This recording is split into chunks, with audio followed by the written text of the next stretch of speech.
Hey everybody, Kelly Whitney here. Welcome back. Here is number 16 of 40 things that older Black women should tell younger Black women but don't. Conquer your shopping addiction. I know, probably didn't expect that, but it's something that I wish someone had told me when I was younger, because who knows how much more money I would have, and who knows how much more mental bandwidth I could have freed up in pursuit of my dreams. Because now in my late 40s, I'm working to be a minimalist, and it's not easy. Getting rid of your possessions, it's very difficult. It is so hard to let go of things.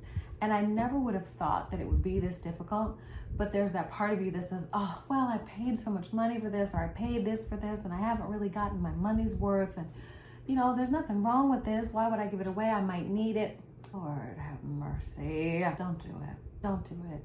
Don't spend your money, your time holding open the doors at TJ Maxx and Marshalls and Ross, looking for deals on stuff you don't actually need, and then spending your time like I do, going back to those same stores on Saturday to return things. I think that excessive shopping for things when you don't need stuff is a symptom that there's something wrong in your life. You really want that dopamine hit that you get when you get a deal, when you get something cute and it wasn't that expensive. But the thing is, shopping is something that should be done when you have a need, when you want to buy a gift, or when you have something in your mind, you budgeted and you're in a good position to spend maybe on a luxury item or whatever it is, or you can treat yourself like that.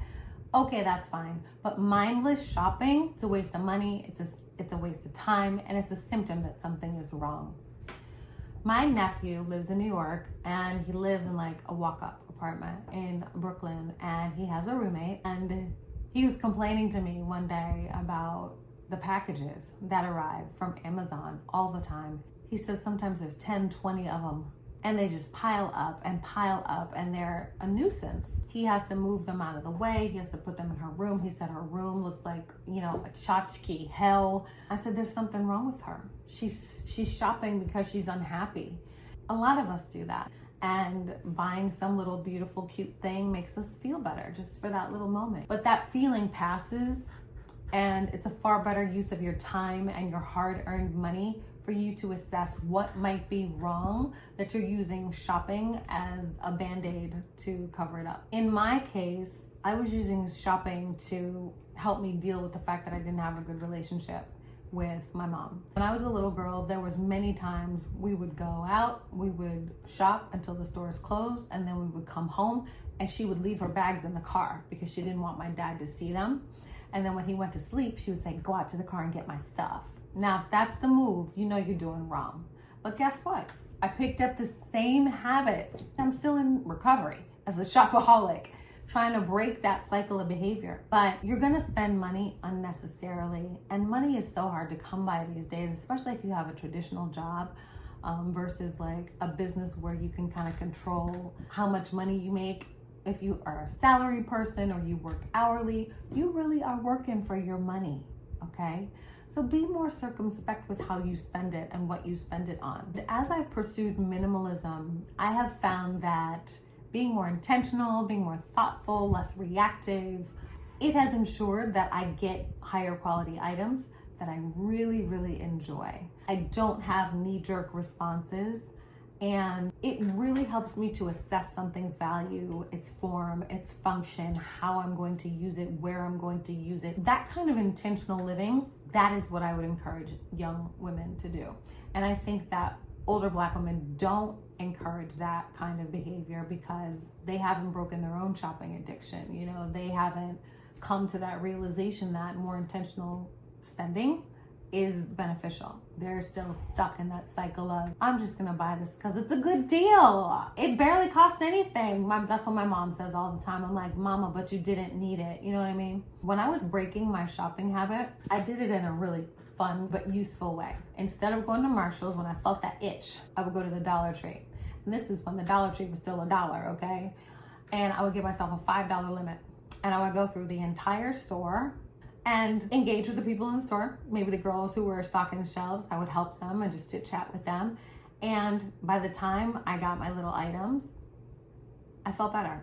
and I'd only spent $5. I did that for a little while, and eventually I turned the corner and I didn't shop excessively at all.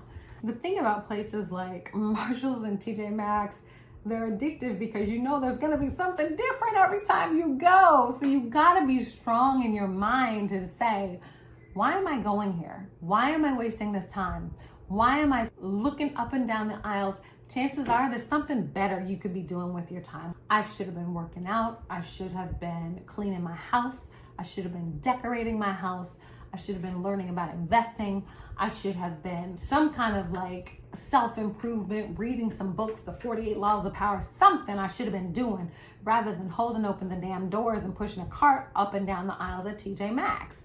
Beyond the wasted money or the spent money and this wasted time is you end up with a house full of shit. And clutter is so bad for your mental state. So I would wholeheartedly encourage young Black women to conquer your shopping habit. Whatever it is that's making you feel bad, that shopping makes you feel a little bit better, fix it. If it's somebody in your life who's getting on your nerves, limit your interactions with them. If it's a crappy boss, you gotta make it up in your mind that you're not gonna let that MF get on your nerves and look for another job.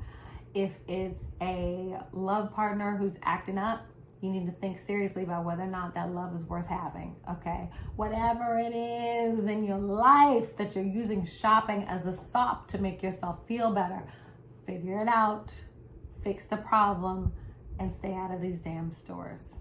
All right, that was lesson 16 of 40 things that older Black women should tell younger Black women but don't.